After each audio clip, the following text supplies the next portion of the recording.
with no complication. Olá, os amigos do Cultura Log. Chegamos à terceira parte que fala sobre o lado B do vinil original do Kill Uncle do Morrissey. Aqui o original e aqui o remasterizado. Eu estou me baseando no original para falar sobre essas canções. Na primeira parte eu falo sobre o que aconteceu entre o final dos Smiths e o lançamento de Kill Uncle. Na parte 2 eu falo sobre o primeiro lado do Kill Uncle. E agora eu vou falar sobre o segundo lado, o último vídeo dessa trilogia Kill Uncle. Faz sentido, são 30 anos, trilogia. A primeira faixa do lado B é Found, Found, Found, achado, achado, achado.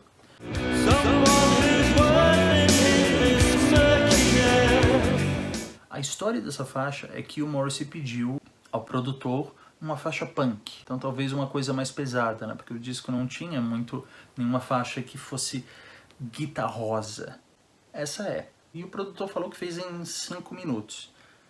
Tem gente que odeia essa faixa, porque né, eles falariam que, nossa, é claro que foi feita em 5 minutos. Ela é uma canção bastante deprimida e amarga, o que eu adoro. Esse é o Morrissey que a gente quer ouvir.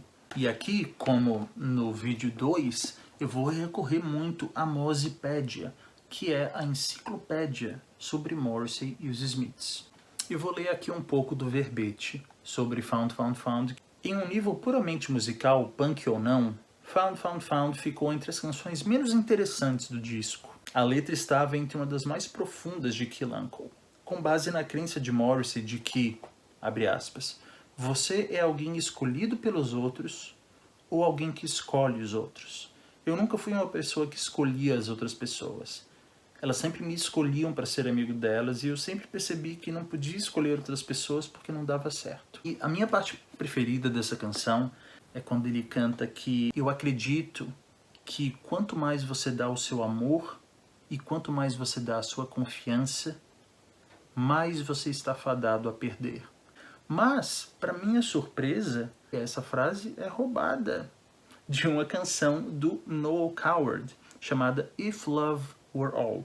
Essa canção, né, para dar uma ideia, ela fala: acredito que quanto mais você ama um homem, mais você dá sua confiança e mais tem a perder. Então, realmente é bem parecida, né? Ele fez assim como o Bob Dylan rouba muita coisa, o Morrissey às vezes também dá uma ladroagem ali.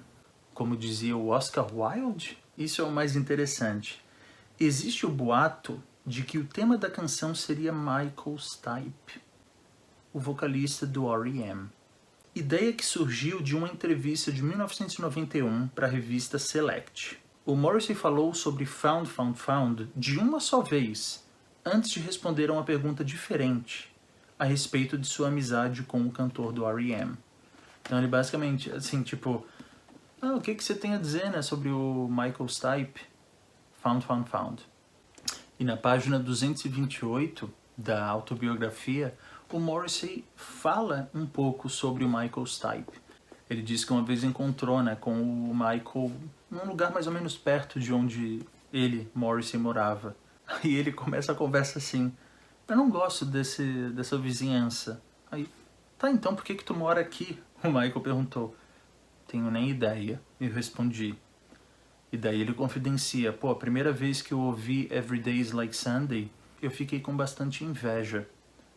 Ele então explica como ele também queria se tornar um artista solo, o Michael Stipe. E o Morrissey responde: eu não queria virar um artista solo. Eu pensei que os Smiths durariam pelo menos uns 30 álbuns. E ele continua aqui sobre essa ligação, né? R.E.M. e Smiths, que são duas das bandas mais importantes dos anos 80.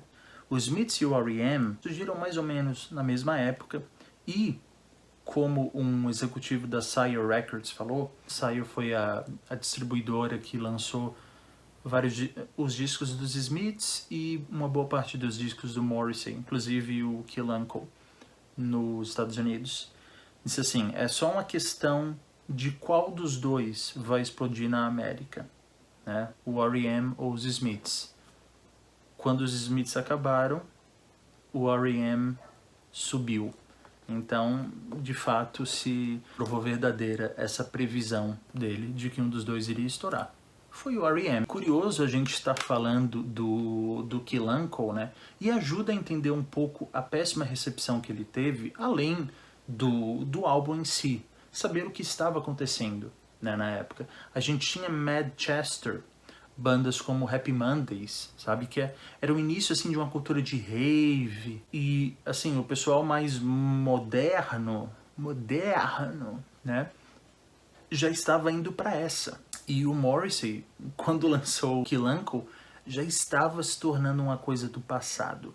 E você vê, fazendo essa ligação ainda, né? O R.E.M. com o Morrissey e os Smiths. Uma semana depois do Morrissey lançar o Keith Uncle, o R.E.M. lança Out of Time, que tem Losing My Religion, a mais conhecida faixa do R.E.M. Então, assim, né, não tinha pra ninguém.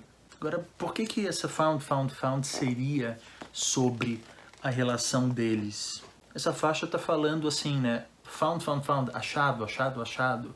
achado alguém que vale a pena nessa desgraça. Será que eles se desentenderam? Não sei. Isso é a história dos bastidores a qual eu não tenho acesso. E aí a gente chega na faixa que é considerada talvez a melhor letra desse disco, que é Driving Your Girlfriend Home. Dirigindo, né, a sua namorada para casa. Eu vou traduzir para vocês a letra. Estou dirigindo a sua namorada para casa. E ele está falando como ela nunca escolheu você. Vira para a esquerda, ela diz. Então eu viro para a esquerda e ela fala. Como é que eu acabei tão envolvida na existência dessa pessoa que eu queria evitar? E eu não posso responder. Eu estou dirigindo a sua namorada para casa e ela tá rindo para não chorar. Dirige aí, ela diz. Eu dirijo aí e ela fala. Então, como é que eu acabei ficando com essa pessoa quando o senso de humor dela vai ficando mais e mais pior? Esse erro gramatical é proposital. E eu não consigo responder. Ou eu não posso responder. Eu estou estacionando fora da casa dela e nós estamos nos cumprimentando. Boa noite, polidamente. E daí? Yuri, não vi nada demais nessa letra. Deixa eu falar então. De novo, no Keith Uncle, a gente tem muitas faixas a questão assim da voz. De onde é que tá vindo essa voz? A gente parte desse mistério. Ok, quem é esse eu lírico? O que ele está falando e qual é o ponto de vista dele. Por que ele está dirigindo a namorada de alguém para casa dela? Qual é a posição dele nessa relação? De novo, será que como no King Lear, é uma pessoa interessada nessa namorada? Será que é um amigo? Será que os dois brigaram e ele está dirigindo porque teve essa briga, essa tensão entre os dois? E o jeito que fica contando, ele está falando o que a mulher falou, ele diz, e eu não posso responder. Ou seja, ele sabe de alguma coisa que ele não pode falar. Mas será que ele sabe alguma coisa dela ou ele sabe alguma coisa do namorado? Teoricamente ele está falando isso para o namorado. Se ele diz, eu não posso dizer para o namorado, provavelmente é um segredo que eles dois têm. Eu não sei se estou filosofando demais aqui para vocês, gente, mas pensa, ó. Estou falando contigo. Estou contando uma história sobre uma amiga nossa. Ah, ela falou isso, eu não pude falar aquilo. Então, provavelmente, eu e tu sabemos o que é aquilo que eu não pude falar. Senão, eu nem falaria nada. E outra coisa, esse final. Estacionei na frente da casa dela, disse boa noite bem polidamente e apertei as mãos. Isso soa como uma verdade podada. Vocês não acham? Essa dinâmica, né, motorista-passageiro, é uma coisa que o Morrissey já explorou em There Is a Light That Never Goes Out, dos Smiths, né, uma das canções mais conhecidas. A gente tem uma dica de que essa canção é, de alguma forma, sobre a Linda Sterling. Parece que ela fez backing vocals nessa canção. É certo que ela estava na gravação e o produtor disse que acha que lembra do Morrissey falar que era uma canção de alguma forma sobre ela. O que se segue é para mim a pior canção do disco, que é The Harsh Truth of the Camera Eye, a verdade nua e crua do olho da câmera. Essa é uma canção muito esquisita. Né? Eu até aprecio ela pela esquisitice. Ela é a canção mais longa do disco e ela tipo não tem motivo para ser tão longa, porque lá pelas tantas acabou o vocal, acabou a letra. E o instrumental não é interessante o suficiente para, tipo, eles ficam uns dois minutos no instrumental que não tem muito porquê. E se você ouve assim com atenção, ela é cheia de efeitos.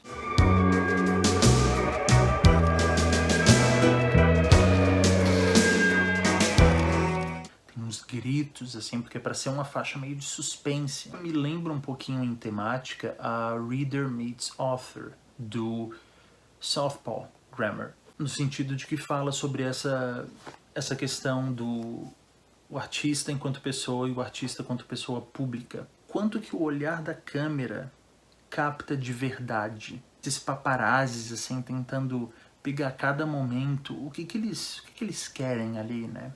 E no final, na letra, no encarte, está entre aspas. Eu vejo que às vezes o Morrissey faz isso, meio para falar assim, ó, não sou eu que estou falando isso é como se fosse uma citação, ok? Ele fala, eu não quero mais ser julgado, eu preferia ser amado, eu preferia ser amado cegamente. Eu certamente acho que isso seria uma coisa que ele falaria, mas né, por que ele fala nessa canção? Sobre talvez, né, sobre essa indústria de fofoca. Ele prefere, e todo mundo prefere certamente, ser apenas amado. Que é o que o artista quer. O artista, ele quer que você compre os discos dele, vá nos shows, compre os cacarecos e não enche o saco. Nas duas últimas faixas, ok, são mais interessantes. A gente tem I'm the end of the family line. Eu sou o fim da árvore da família, né? Assim, não é a situação dele, do Morrissey, né? Ele não é o fim da família Morrissey. Ele tem irmã, acho que tem sobrinhos. É uma situação curiosa, né? Você pensa. E eu conheço pessoas nessa situação, né? Que são filhas únicas e não querem ter filhos. Ou seja, a família termina com eles. É uma posição de grande responsabilidade. Nos Smiths, o Morrissey tem uma letra da Stretch Out and Wait. Nesse disco, por exemplo, pelo menos a versão que eu mais gosto, porque Stretch Out and Wait dos Smiths tem duas versões. Essa aqui é a que eu curto mais. Ele se pergunta, né? Será que vale a pena ter filhos? Mas alguns anos depois, aqui no Kill Uncle, aparentemente ele tem a resposta e é uma resposta que ele manteve. Isso aí ele falou na entrevista, não é na letra. Não consigo imaginar coisa pior do que ver pequenos Morrisseys correndo sobre a ameixeira do meu jardim. Então, ele de fato, né, nunca teve filho. A letra é muito bacana. Deixa eu contar um pedaço para vocês. Sem complicações, 15 gerações dos meus, todos honrando a natureza, até eu chegar com incrível estilo. Eu sou o final da linha, o final da árvore familiar. Nenhum bebê puxado chorando para essa espiral caótica, por acaso, por vontade ou até por amor. Nossa árvore familiar cortada em declínio e a mim é poupada a dor de dizer adeus. Forte, né? Eu acho essa uma faixa lindíssima. E no remaster, ela é a última faixa. Que faz sentido, né? Eu sou o final da linha familiar e no remaster é o final do disco. Mas, Na edição original, o final do disco mesmo é There's a place in hell for me and my friends. Há um lugar no inferno para eu e meus amigos. Em uma entrevista ele falou que tem gente que acha que essa música fosse sobre AIDS. Ele disse que não é, mas ele entende a ligação.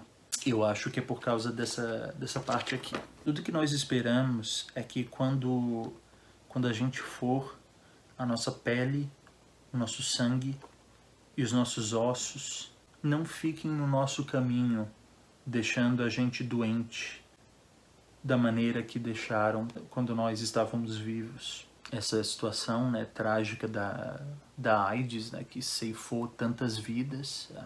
E aqui a gente tem a maior diferença entre a versão original e a versão remasterizada. All that we hope is when we go, our skin and our blood and... Oh, there is a place with a bit more time. And if you... Não sei qual que vocês preferem. Se vocês quiserem, vocês podem comentar aqui embaixo. Eu não sei qual que eu prefiro, mas eu acho que é do piano. Acho que combina mais assim com esse clima mais pensativo do final do disco. Então, gente, depois de ter falado aqui sobre todas as faixas, né, em três partes, é um disco divisivo, amado por uns, detestado por outros. Eu aprendi a gostar bastante dele. Eu acho que ele é um disco único. Sabe quando falam assim, né, que uma pessoa feia não é feia, é exótica? Eu sinto isso com o Kill Uncle. Mas eu queria deixar por final, né, para dar um encerramento nisso e dar um verniz assim de seriedade ao disco, de validação do disco. Eu queria citar um ensaio acadêmico que está nesse livro aqui. Para quem curtir essa abordagem, existe outro livro mais ou menos assim, da Universidade de Manchester, que é Why Pamper Life's Complexities. Mas só que daí esse aqui é específico para os Smiths. Mas nesse aqui eu quero falar sobre o capítulo 16, que é o Morrissey melodramático. Kill Uncle, Cavil, um autor, e a questão da voz humana. A autora desse artigo, que é a Johanna Sjöstedt, deve ser sueca, ela interpreta que a principal preocupação do Kill Uncle é se expressar sobre a perda da voz, o sentimento de terror que surge quando você sente que as suas palavras não mais fazem diferença no mundo. E nisso a gente tem, né, de cara, Mute Witness, e sobre a Harsh Truth of the Camera Eye, existe esse questionamento, né? Saber é ver? Ou o contrário, né? Ver é saber? Existe essa ligação entre imagem e verdade? A gente sabe que não deve ser assim, né? A imagem pode e quase sempre é manipulada. Vou ler aqui um pedacinho para vocês em que ela está falando sobre Mute Witness, Asian Rut e Driving Your Girlfriend Home. Apesar do fato de que essas três canções são dramaticamente diferentes quando se fala no efeito da perda de voz, né, que ela acha que é um tema frequente no Kill Uncle, a primeira canção terminando em um assassinato cruel, que é o Asian Rut, a segunda com um aperto de mão educado, essa seria a Driving Your Girlfriend Home. As implicações para quem olha são as mesmas. O terror de não encontrar uma maneira de responder às demandas de um ser humano sofrendo, como se testemunhar o sofrimento em si fosse estar implicado nesse sofrimento. Fazer esses vídeos assim exigiu um tanto de pesquisa, né? Além dos livros que eu mostrei em todas essas partes, eu não mostrei o meu livro provavelmente favorito sobre o Morrissey, que é o Saint Morrissey, do Mark Simpson. Outro que eu não mostrei é um livro com entrevistas, né? Se você quiser ver mais assim, o Morrissey como entrevistado, seria o Meetings with Morrissey, do Len Brown. Então é isso, gente. 30 anos de um disco que eu acho que tem muito mais a oferecer do que as pessoas acham. Se vocês gostaram mais ou menos dessa abordagem, dessa trilogia, né, vejam a trilogia primeiro, né? Esse é o terceiro vídeo. Me sigam no Instagram e aqui também, né? No Instagram eu posto diariamente as coisas que eu tô lendo e ouvindo. Beleza, gente? Muito obrigado, principalmente se você acompanhou esses 3 vídeos. Foi feito com bastante carinho, um artista que é muito importante para minha vida. Muito obrigado por compartilharem desse meu mundinho, ok? Do meu mundinho pro mundinho de vocês. Até mais.